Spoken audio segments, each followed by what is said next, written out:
Varela no ar, o programa do Varela está começando agora. Acesse Jonas Varela na internet, no YouTube. Acesse Jonas Varela de clique pesquisar na internet, no YouTube, no Orkut.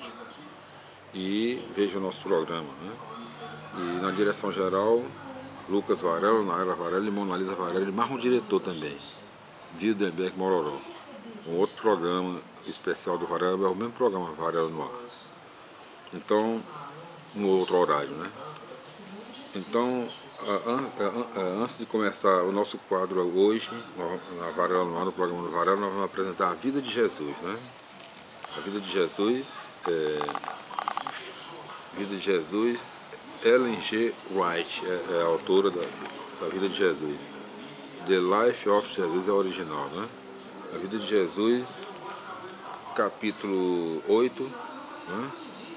A tentação, como livrar-nos dos enganos satânicos. Mas antes, uma poesia advertindo Albérico Souza: não temas se rebrama e se encapela o mar da vida assustador, feroz. As naus da vida não velejam sós, se sopram ventos e se vem procela.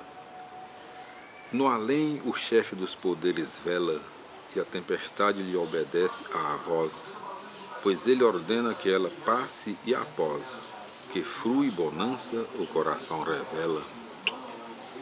Sê forte e luta contra a vil fraqueza, não sejas nunca de amargura presa, não sejas nunca da amargura presa, não tenhas medo, ó, não fiques triste. Levanta os olhos, fita o céu grandioso, enxuga o pranto, faz-te jubiloso, e não te esqueças, o teu Deus existe. Divertido, Albérico Souza, linda poesia. E na vida de Jesus, o 8º capítulo, vou certificar aqui do capítulo, 8º capítulo, a tentação, como livrar-nos dos enganos satânicos.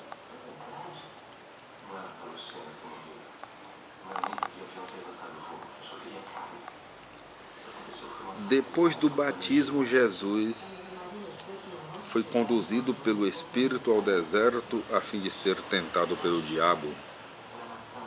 Ao dirigir-se para o deserto, Jesus foi guiado pelo Espírito de Deus. Ele não desafiava a tentação, procurava a solidão a fim de meditar sobre sua missão e sua obra. Com oração e jejum, devia preparar-se para trilhar a vereda cruenta que lhe estava destinada. Satanás, porém, sabendo para onde Jesus tinha ido, lá foi ter também a fim de tentá-lo.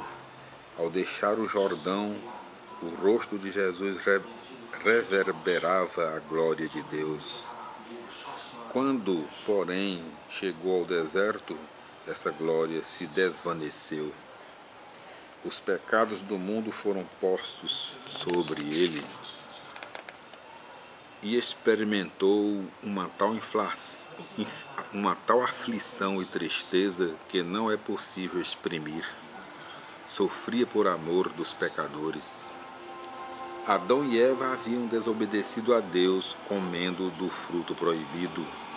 Sua desobediência trouxera ao mundo pecado, miséria e morte.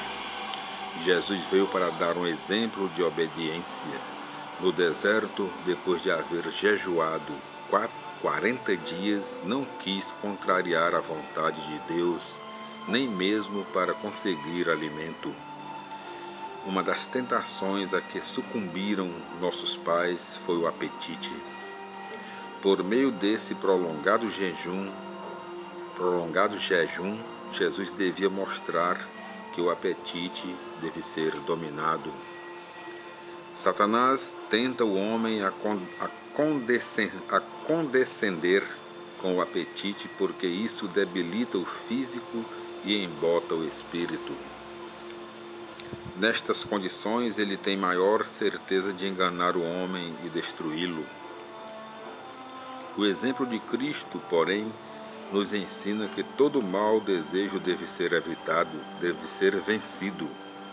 Nossos apetites não nos devem dominar, mas ser por nós dominados.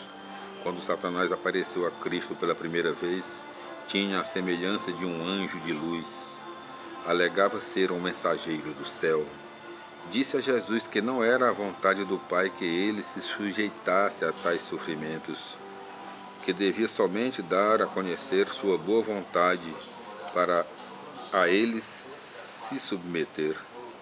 Quando Jesus estava lutando contra as mais pungentes exigências da fome, Satanás lhe disse: se tu és o Filho de Deus, manda que estas pedras se façam pães. Como o Salvador devia constituir-se em tudo o nosso exemplo, cumpria que sofresse as privações como nós as precisamos sofrer. Não devia obrar milagre para servir-se a si próprio. Todos os seus milagres deviam ser somente em benefício de outros. A essa intimação de Satanás, Jesus respondeu: está escrito, nem só de pão viverá o homem, mas de toda a palavra que sai da boca de Deus. Com isto, mostrou que é de muito maior importância obedecer à palavra de Deus do que prover as nossas necessidades materiais. Aqueles que obedecem à palavra de Deus têm a promessa de tudo quanto hão mister na presente vida e também a promessa da vida eterna.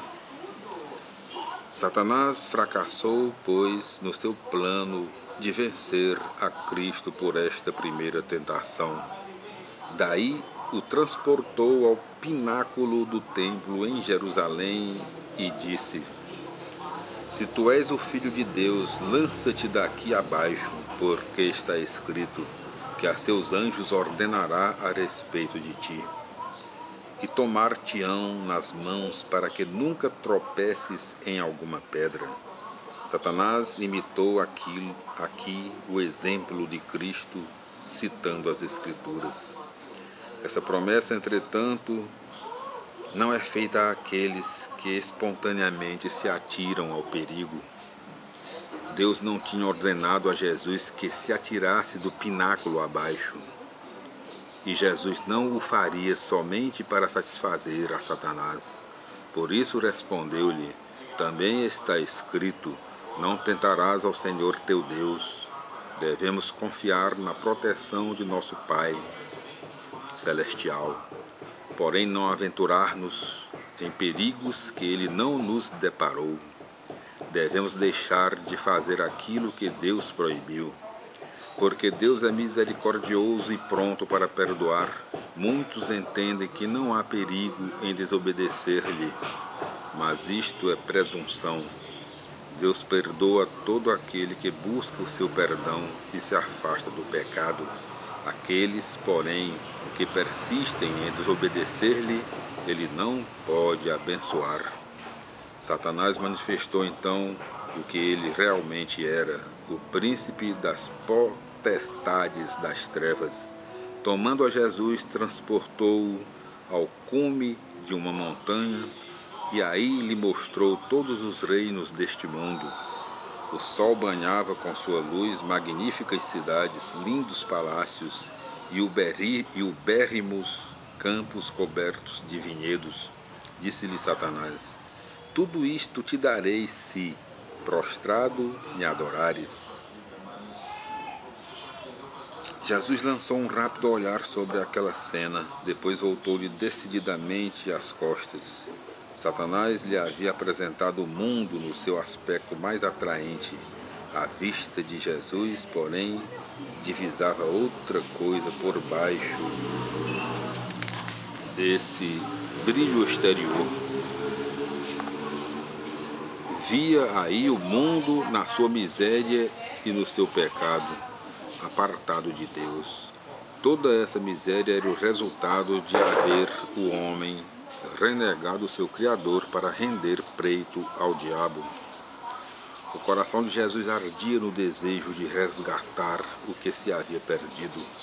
Sua alma anelava restituir ao mundo mais do que somente a sua beleza edênica.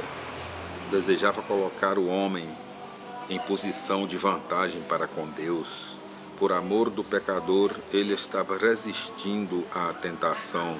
Devia tornar-se vencedor para que por ele os homens pudessem vencer, tornar-se semelhantes aos anjos e dignos de ser reconhecidos como filhos do Altíssimo. A esse oferecimento de Satanás, Jesus respondeu: Vai-te, Satanás, porque está escrito: Ao Senhor teu Deus adorarás, e só a Ele servirás. Nessa grande tentação de Cristo estavam compreendidos o amor do mundo, a ambição do poder, a soberba da vida, enfim, tudo que possa afastar o homem de servir a Deus. Satanás ofereceu a Cristo o mundo e suas riquezas em troco de render-lhe pleito aos princípios do mal. É assim que ele nos apresenta sempre as vantagens que podem resultar da prática do mal. Ele segreda aos nossos ouvidos: para poderes ser bem-sucedido é necessário obedecer-me. Não te des a escrúpulos exagerados por causa da verdade ou da honestidade. Atende ao meu conselho e te darei fortuna, honra e venturas. Dando ouvido a tais conselhos, estamos na realidade adorando ao diabo em vez de a Deus. E isto fatalmente nos há de trazer miséria e ruína. Quando Cristo disse a Satanás: Vai-te, o tentador não pôde resistir a este mando, sendo obrigado a afastar-se. Dominado de raiva surda, o chefe dos rebeldes saiu da presença do Salvador do mundo. A luta estava terminada por enquanto. A vitória de Cristo fora tão completa quanto a derrota de Adão. Do mesmo modo, devemos nos resistir e vencer a Satanás. O Senhor diz: Resiste ao diabo e ele fugirá de vós. Chegai-vos a Deus e ele se chegará a vós. Leia São Mateus capítulo 4, versículo 3 a 10 e São Tiago capítulo 4, versículos 7 e 8. E assim nós concluímos a vida de Jesus no seu 8º capítulo e nós voltaremos no nosso próximo programa, se Deus quiser. Tudo de bom, fique com Deus. Agradecemos aos nossos queridos ouvintes, nosso público que nos acompanha, pela audiência, pela atenção. Muito obrigado.